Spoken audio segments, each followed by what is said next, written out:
ঐক্য, সমন্বয় আর সংযমতার বার্তা নিয়ে এলো মাহে রমজান। কাল থেকেই রোজা শুরু ভারত সহ দক্ষিণ এশিয়ার দেশগুলিতে।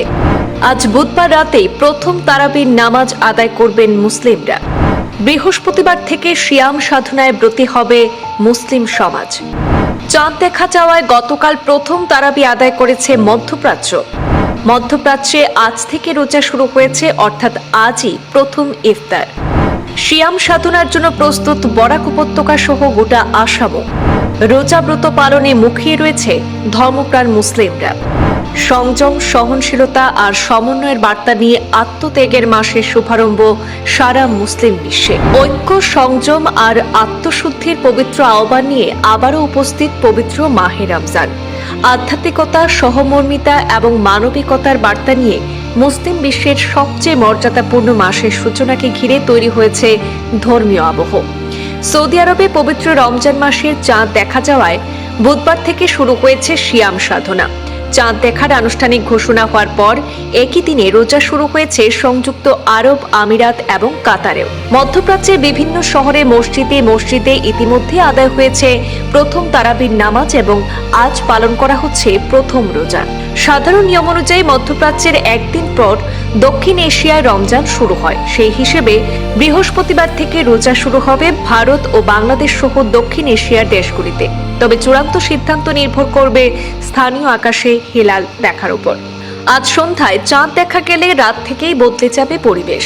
মসজিদে ধ্বনিত হবে পবিত্র তারাবির নামাজ।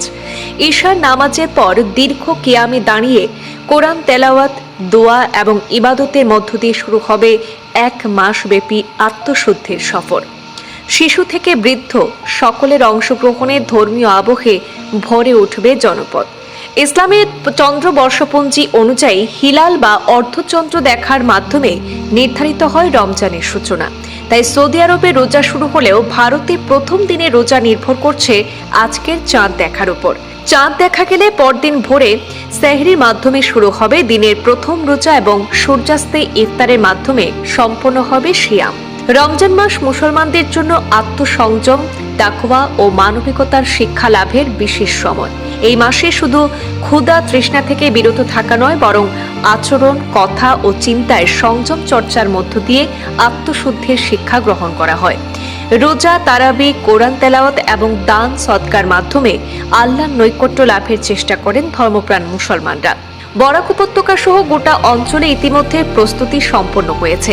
বাজারে বেড়েছে কেনাকাটা, মসজিদে চলছে পরিষ্কার পরিচ্ছন্নতা এবং আলোকসজ্জা, আর পরিবারে চলছে ইফতার ও সেহরির আয়োজনের প্রস্তুতি। এক মাসব্যাপী ইবাদত, সহমর্মিতা এবং আত্মত্যাগের এই মহিমান্বিত যাত্রায় সামিল হতে মুখিয়ে রয়েছে মুসলিম সমাজ, যাতে ব্যক্তি, পরিবার ও সমাজ জীবনে ছড়িয়ে পড়ে শান্তি, সহনশীলতা এবং পারস্পরিক সম্প্রীতির বার্তা।